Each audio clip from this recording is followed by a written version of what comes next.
Bonjour Eliar, Laura, Chantal. Voici quelques propositions que vous pouvez mettre en place très facilement parce que vous avez tout à portée du cœur, du regard, du vécu immédiat que vous pouvez avoir avec les enfants. Déjà, rassembler le groupe, le cœur du groupe et instaurer un rituel de salut. Mais c'est valable pour toutes les rencontres. Le bonjour dans les yeux. Il est important de personnifier le bonjour pour chaque enfant, mais c'est également vrai pour les adultes. Le regard dans les yeux est important. C'est partager son âme, c'est donner tout de soi. Et on voit clairement qui est en face de soi. Serrer la main, c'est transmettre son énergie d'amour, un encouragement, même silencieux. Et on peut ajouter un mot de réconfort, un mot de joie, une perspective qui soit encourageante pour l'enfant. Parlons de la note de cristal. On peut ajouter, au bout d'un moment, quand on voit l'instant favorable, c'est à vous à trouver le rythme, l'équilibre, la joie de vivre. La note de cristal, c'est un mot qui vibre tout le jour. C'est une graine qui va germer dans la journée. Si le groupe est très peu présent auprès de vous, juste l'instant du bonjour, c'est suffisant. Ils vont s'habituer à avoir une pensée qui grandit dans la journée, sans obligation, mais dans leur liberté intérieure. Tous ne feront pas, mais ceux qui feront montrent ainsi qu'ils sont engagés concrètement à faire vivre leur âme vraiment en eux-mêmes et constamment. C'est très beau, de belles surprises vous attendent. Et vous semez, vous faites grandir l'arbre de joie en chacun. Le mot qui vibre donc tout le jour, ça peut être joie de vivre, la couleur du temps, je marche sur la terre. Et qu'est-ce que je fais sur la terre? Voilà la question que l'enfant va se poser et ça va le faire grandir. L'arbre du monde. On donne juste le nom, l'arbre du monde. Et chacun doit, par cette question, qui n'en est pas une, mais chercher sa réponse, sa propre réponse. On peut donc avoir des images. La douceur de la mousse sous mes pieds nus. C'est une invitation de pensée venant du physique même de la vie.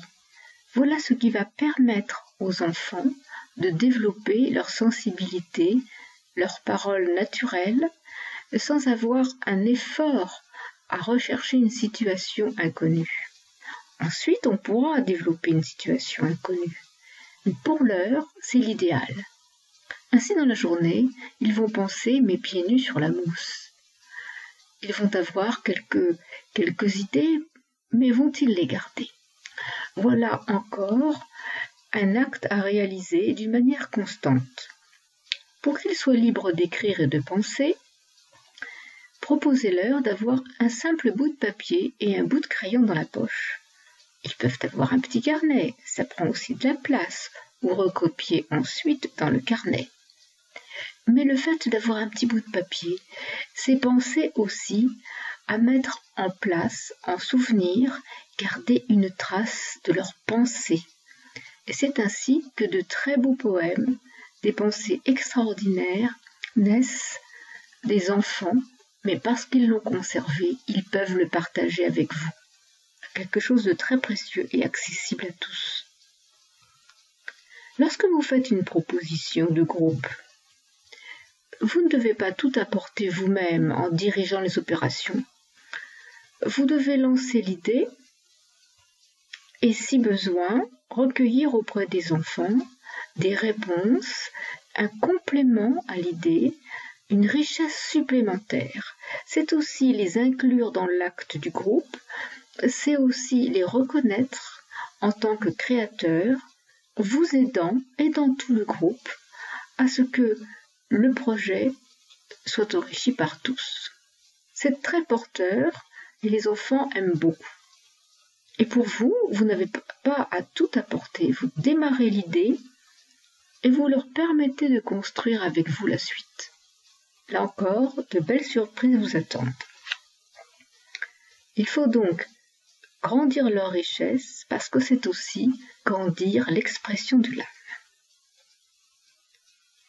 Pensez toujours à une petite question qui soit une graine. Nous avons parlé de marcher pieds nus dans la mousse, marcher sur la terre, qui est plus général.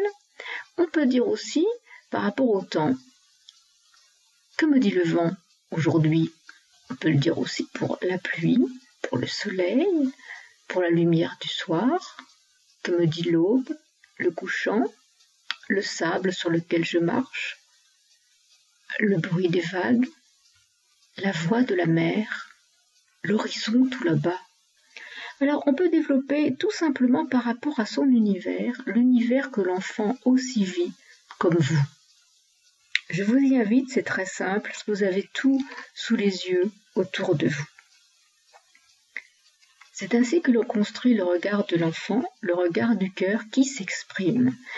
Et les féliciter, les encourager constamment, est votre devoir, et aussi don d'amour constamment.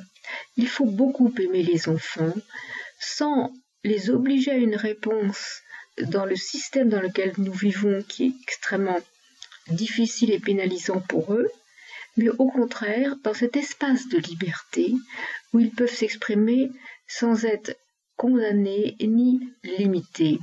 La limite, elle est dans le cadre de la sagesse, de l'équilibre, de la qualité de vie du groupe. Alors bien entendu, tout ce que vous entreprenez est exemple devant eux. Ils vont bien vous voir, vous garder en souvenir, et vous repérer comme quelqu'un de sage et plein d'amour, qui protège la vie de groupe et la justice. L'équilibre, l'harmonie dans le groupe. Apprenez-leur tout cela, vous qui êtes appelés du futur. Exprimez par écrit, si vous en avez le temps, vos expériences. Ainsi, nous avons déjà effectivement 2 sites, le site de Laura et de Chantal, mais Elia aussi peut nous donner d'excellentes réponses avec son groupe de collégiens. Nous avons donc beaucoup de possibilités parce qu'il y a 3 niveaux justement de jeunesse qui sont touchés par vos 3 présences, vos 3 lieux de vie, France pour Laura, La Réunion pour Eliard, le Québec pour Chantal. C'est donc une richesse que nous partageons pour tous, comme trace de l'éducation nouvelle, comme encouragement nouveau pour tous. Quelle joie d'être avec vous. Et vous parler est aussi un peu le résumé de mes 2 dialogues avec Chantal et Laura. Qu'Eliard aussi soit uni dans tout ce qu'il a déjà engagé en amont. Et là, je n'avais pas pris le temps de t'aider, Eliard. Cet exemple est pour tous, et parce que nous le partageons, notre cœur grandit et nous avons encore plus de désir de faire ensemble et pour tous. Toute ma gratitude à vous 3, Laura, Chantal et Eliard, ma joie, mon amour, avec Clé du futur, ce 9 mai 2016.